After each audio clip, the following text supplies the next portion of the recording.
आइए आज market outlook हमारी इस खास सीरीज में हमारे साथ कार्यक्रम में शामिल हो रहे हैं केडियानोमिक्स के फाउंडर और सीईओ सुशील केडिया साहब।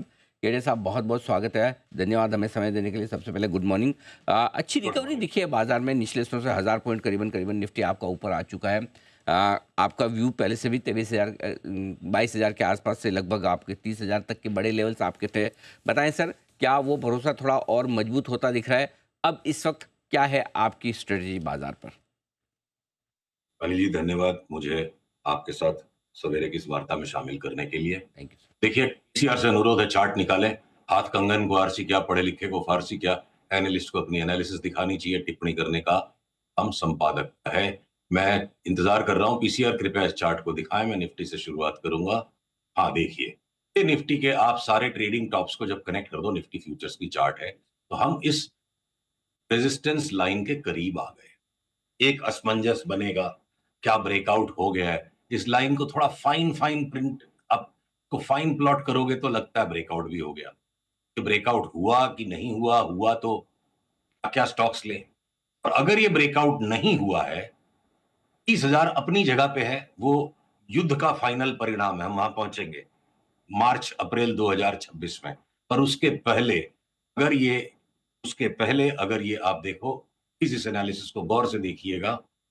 अगर ये सेक्शन का लेग ए बना, बी बना, सी बना, तो यहां से अगर ये इसमें स्ट्रक्चर न निकला, ये एकदम से भाग जाने वाले पांव है, एक फॉल फाइनल अगर आ गया 21,800 तक, तो अनिल जी, आपको मेरे को तो ट्विटर पे लोग दीवार के अंदर चुनवा देंगे अगर हमने यहाँ पे सावधानी नहीं बरती। तो इसलिए सावधानी का कॉल एक ये ऐसा है। इसमें भी स्पष्ट बात करेंगे, नीचे से जो पैटर्न अब आया है यहां तक, इसके अंदर वो मुझे डीएनए स्ट्रक्चर नहीं दिख रहा। मुझे इस चार्ट की एमआरआई स्कैन में वो वेव पैटर्न्स अभी भी नहीं दिख रहे हैं जिनसे मैं बोलूं कि 30,000 सीधे लाइन में आ जाएगा। तो मैं फिर इसको चेक करने गया कि इसके पीछे क्या राज हो सकता है। एक बार के लिए हमने अगर कल परसों में भी ये व्यू ले लिया था कि 22,300 तक जाएंगे और उसके बाद कोई बड़ी तेजी हो, और आज एकदम से ऐसे लाव मची हुई है, तो एक बार ग्लोबल मार्केट्स की चार्ट को मैं बहुत क्विकली आपको दिखाऊंगा without much detailed analysis. CBOE volatility index के अंदर खतरा बन गया है कि जो भी रैली वॉल स्ट्रीट पे आई है, हो सकता है एक छदमी रैली बन के सिर्फ रह जाए। अगर आप देखोगे कि वॉलेटिलिटी इंडेक्स 19.8 के ऊपर अगर चला गया, तो ये जो 19.8 के ऊपर चला, ये चार्ट लोड नहीं हो रहा है क्योंकि ट्रेडिंग व्यू में दिक्कत होती है। 19.8 के ऊपर चला गया तो 24,000 की नैस्डैक और 7,000 की एसएनपी के कॉल को भी हम सस्पेंड कर देंगे और एक और नए लो को खेलेंगे वहां पे। एसएनपी और नैस्डैक पे एक और नया लो साफ साफ दिखता है अगर आज रात को या कल 19.8 के ऊपर सीबीओ इंडेक्स चला गया। दूसरी बड़ी खतरे की घंटी ग्लोबल मार्केट्स में है। डॉलर इंडेक्स बहुत ज्यादा घट चुका है, एक्सट्रीम ओवरसोल्ड है, रिवर्सल के संकेत मिलने लगे हैं। अगर वो आज भी रात को ऊपर बंद दे देगा तो दूसरी बड़ी खतरे की घंटी बज जाएगी। आपको याद हो अनिल जी, जनवरी में हमने बात की थी ट्रेड ऑफ द ईयर होगा British pound. 10% already British pound dollar के सामने बढ़ चुका है। अब उसमें एक पुशबैक आए, यूरो में 4-5% का पुशबैक आए, डॉलर इंडेक्स चोर से भाग जाए 107 तक, तो सीबीओई वॉलेटिलिटी इंडेक्स और डॉलर इंडेक्स इन दोनों के बढ़ने के खतरे पे अगर वॉल स्ट्रीट और डैक्स ऑलरेडी बहुत भयंकर टॉप बना रहा है, तो एक बार ग्लोबल मार्केट्स की तरफ से पुश आ जाए और निफ्टी की चार्ट पूरी तरह से अगर परिपक्व नहीं है, तो 30,000 के गाने को याद रख के, मतलब ये तो बात हुई नहीं थी कि 30,000 सीधी लकीर में आएगा। हजार हजार पॉइंट के झटके आ सकते हैं और क्या पता एक और नया लो बन जाएगा। मैं उसकी फोरकास्ट अभी नहीं दे सकता। तो फॉर द टाइम बिंग परहेज और खतरे के प्रति सजगता और सावधानी से एक एक कदम फूंक के रखना है। अगर 2 दिन बाद भी हमने विवश होकर दोबारा से माल ले लिया ओवरबॉट निफ्टी की चार्ट पे भी, तो 2% ऊपर लेना प्रेफर करेंगे। आज के आज नहीं लेंगे, 1-2 दिन हम वेट करेंगे ग्लोबल मार्केट का रिवर्सल वर्कआउट होता है या फेल होता है। परफेक्ट। तो सुशील जी, आप ये कह रहे हैं कि एक रिस्क, एक खतरा बन सकता है कि हम पुराने लेवल वापस 22,000 के आसपास के टेस्ट करें तो कर ले। ठीक है। अब समझो किसी ने आपकी राय पे खरीदा है पिछले 2-3 हफ्तों में, जब भी एक अच्छा मौका मिला है, वो क्या स्टॉप लॉस रखें? Number one. कुछ लोग भरोसा नहीं भी करते हैं कि यार ये बोला है 30,000, पता नहीं होगा नहीं होगा, कब होगा भगवान जाने, लेकिन अब थोड़ा भरोसा आ रहा है। तो अब या तो क्या लेवल पार कर दे ऊपर, फिर पूरे कॉन्फिडेंट हो जाएं कि भाई अब वापस नया 22,000 का लो फिर से नहीं आएगा। तो मुझे वो दोनों लेवल चाहिए, ऊपर की तरफ का भी जिसके ऊपर कॉन्फिडेंस आ जाए कि बॉटम 22,000 का बन गया, और नीचे अगर खरीदा हुआ है तो कहाँ अपने प्रोटेक्ट करना है, कहाँ रिस्क जो है वो बताएं जरा। बहुत बढ़िया सवाल है अनिल जी।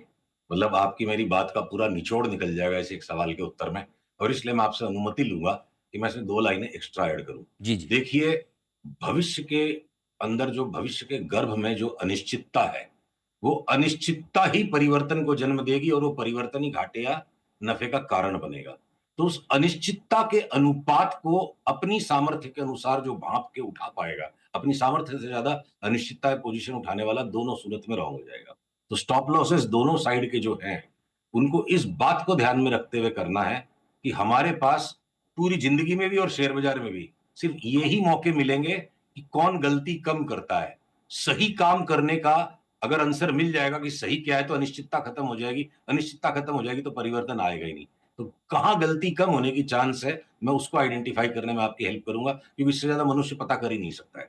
तो नीचे के लेवल्स में देखिए, अगर इस 22,300 के नीचे अगर चला गया, तो हम फिर एक बार 21,000 की मंदी खेलेंगे। 22,300 के नीचे चला गया तो ये नीचे का तो आंसर बड़ा क्लियर हो गया।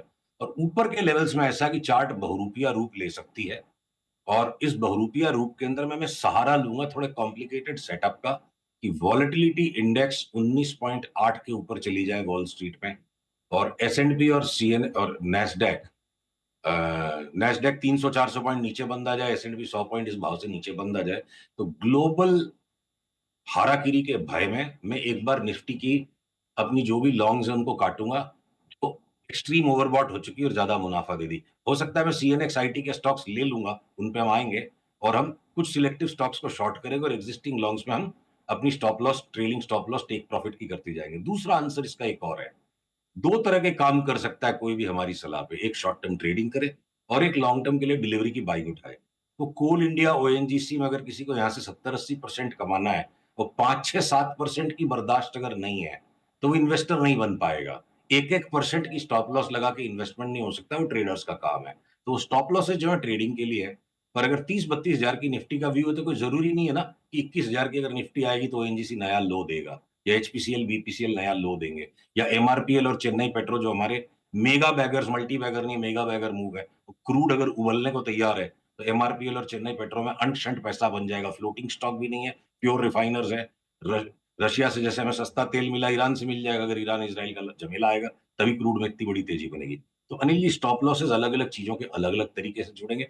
फिलहाल चूंकि मैं टीवी पे आपके साथ हूँ, गपशप नहीं मार रहा हूं, तो इसलिए निफ्टी में यह है, 23,300 के नीचे गया तो 21,000 की भी मंदी खेलेंगे। और जब तक वो नहीं होता है, ग्लोबल मार्केट्स में अगर कोई हाराकिरी आ जाती है अगले 2-3 दिन में, हो सकता है कि ये निफ्टी इस भाव से भी एक बार 22,300 तक जाए, और 22,300 पे अगर बाई सिग्नल आएगा तो हम दोबारा देख लेंगे। परफेक्ट। पिछली बार आपने कहा भी था कि लगभग-लगभग सारे सेक्टर चीख-चीख के कह रहे हैं कि 1 गुना, 2 गुना, 3 गुना तेज़ होना चाहते हैं, और जिससे सबसे खराब सेक्टर है आईटी, वो भी मजबूत होने की तैयारी कर रहा है। तो अब बताएँ सर, इस वक़्त फिर क्या मजबूत है, क्या कमज़ोर है, खरीदना कहाँ पसंद करेंगे, बेचना क्या चाहेंगे आप? मैं कोटक महिंद्रा की चार्ट से शुरू करूंगा, क्योंकि अभी सारी चारों तरफ सबके मन में चंचलता है, तो खतरनाक बातों को पहले कर लेना चाहिए। एक बार पीसीआर से अनुरोध है, वापस इस कोटक की चार्ट को दिखाएं। देखिए, बहुत बड़ा बिंदु मैं आपके सामने रखना चाहता हूं कोटक की इस चार्ट पे। ये देखिए, इसकी लॉन्ग टर्म चार्ट आ गई वीकली टाइम होराइजन पे। 2021 के बाद से इस स्टॉक के निवेशकों को सिर्फ निराशा मिली है।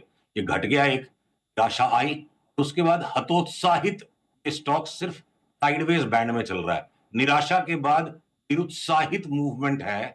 इसको अभी दुखी होना बाकी है, इसको जलील होना बाकी है। मैं ये नहीं कह सकता this will be the next accident and next IndusInd bank, पर ये बड़ा डिसअपॉइंटमेंट एक कोटक के अंदर में बनेगा। निराश और हतोत्साहित, उसके बाद दुर्गति हुए बिना कोई अचानक से स्टॉक सुधर जाएगा, इंसान सुधर जाएगा, होता नहीं है।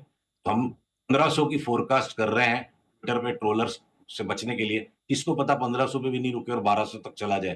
तो फिलहाल के लिए कोटक, अगर अगला करेक्शन निफ्टी का सेट इन हो जाता है और कोटक 1-2 दिन और देख लीजिए नरमी का रुख पकड़ता है, तो कोटक को हाईएस्ट प्राइस जो भी दिखता है उसके पहले लास्ट 2-3 दिन का उसको रख के स्टॉप लॉस इसको शॉर्ट कर सकते हैं। Bajaj finance, Bajaj Finserv, UPL, ये 4 स्टॉक अभी हमने निफ्टी पे निकाले, जिनको शॉर्ट करने में हमें कोई भय नहीं लग रहा है, इरिस्पेक्टिव ऑफ निफ्टी आगे भागती है कि नहीं। अब आ जाते हैं हम आपके सीएनएक्स आईटी स्टॉक्स पे। तो सीएनएक्स आईटी की इंडेक्स देखिए घटती गई, निफ्टी बढ़ता गया, और सीएनएक्स आईटी ने कल अपना फाइनल लो बनाया, आज मजबूत रिवर्सल दिया है। सीएनएक्स, अगर कोई कारण से हमें स्टॉप लॉस लेना भी पड़ा कुछ स्टॉक्स को या खरीद के, तो तो सीएनएक्स आईटी के अंदर जो 4 स्टॉक्स साफ-सुथरा पैटर्न दे रहे हैं, HCL tech, TCS, tech Mahindra और विप्रो। बाकी भी रिबाउंड मोड में लग रहे हैं, पर इन चारों में साफ-साफ लग रहा है। क्योंकि ट्रेड में कोई लॉन्ग ट्रेड यहाँ से भी करके इस भाव पे 23,000 की निफ्टी पे अगर फेलियर कोई आया इन चारों स्टॉक्स में, तो चोट बहुत कम लगेगी। कल के लोगों को स्टॉप लॉस बना लीजिए। Well defined reasonable amount of stop loss, तो ट्रेड वर्कआउट हो गया तो 12-15% ये सारे स्टॉक्स भाग सकते हैं। तो आईटी एक लैगार्ड है और 23,000 के लेवल पे जो निफ्टी और ग्लोबल मार्केट्स के असमंजस के बीच ये 4 सौदे लेने के, 4 सौदे बेचने के, और माइंड को खुला रखिए। 30,000 भी आएगा, और न किसी शास्त्र में लिखा और न मैंने किसी शास्त्र से पढ़ के बताया है कि 30,000 आने के पहले 21 नहीं आ सकता है। खतरा है, और खतरे के बीच से ओपन माइंडेड और नरम मिजाज से हमें चलना पड़ेगा। ओके, तो ये है आपके लिए राय आईटी शेयरों पर खरीदारी करने के लिए आज से, और बिकवाली करने की राय हो Kotak, UPL, Bajaj finance, Finserv जैसे शेयरों में वहाँ पर बड़ी गिरावट का डर आगे बनता हुआ दिख रहा है। धन्यवाद सर समय देने के लिए। और